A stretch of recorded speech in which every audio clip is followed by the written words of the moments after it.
He moved the TV to be on that side of the bed. The TV wasn't originally on that side of the bed. He either moved the TV there, or when he set up the TV, he pushed it to that side of the bed. This is what shared space is about. If the TV was something that they both used, there would be no reasonable reason to have the TV on his side of the bed. They would just have it in the middle, which means it's not a shared object. And since it's the other guy's apartment, look, they don't have names yet. I've been just referring to them as the cynic and the player because those are their archetypes from Gunnar Warbacher's Comedy Code. So I will just refer to them as that. So this is the player's apartment, and the cynic has moved in. The cynic is the ex-boyfriend who moves in. So the player did not have, he either didn't have a TV, or the TV was in the middle of the stand there, or the TV was someplace else. The TV is not of importance or value to the player. The TV is there for the cynic.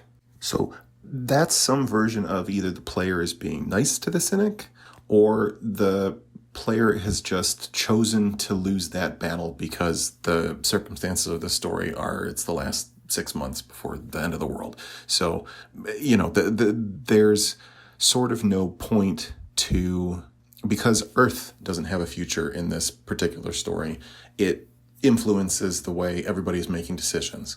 So it's possible the player is being nice, but based on what little is fleshed out for both of these guys, he's probably not being nice. It's just that he's not picturing having to deal with the TV in bed for the next, whatever it's going to be, 50 years that they would live together, because there's only 6 months left for anybody.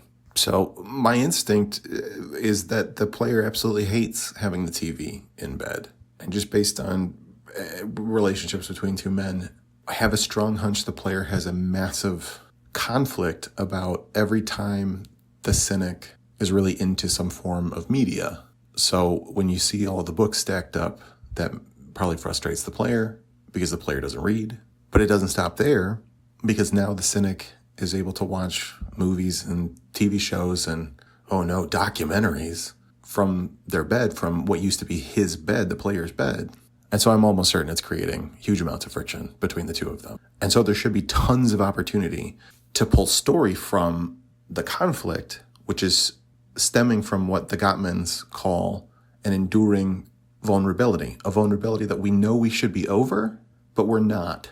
And even once we start to process why we have this vulnerability, it's not likely to really completely leave us. It's more like an allergy we learn to live with sort of thing, where if we take certain steps, it can't defeat us.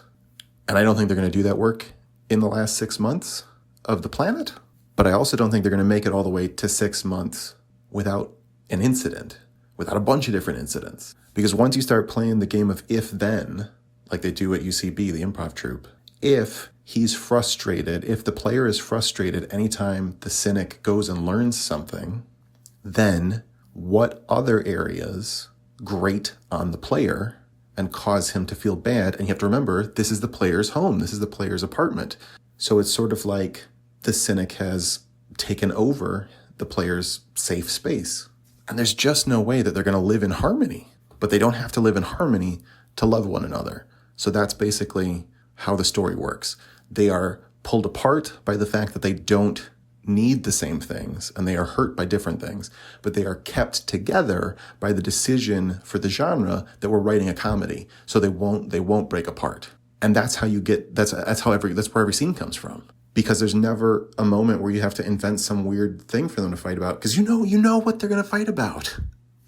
It's going to be these things that hurt one of them disproportionate to the other. If for some reason something terrible happened and they both, if the power goes out, right, which is probably something that would happen during a story like this, they're both going to be upset because nobody wants the utilities turned off. Having a TV in the bed is something that affects one of them more than the other.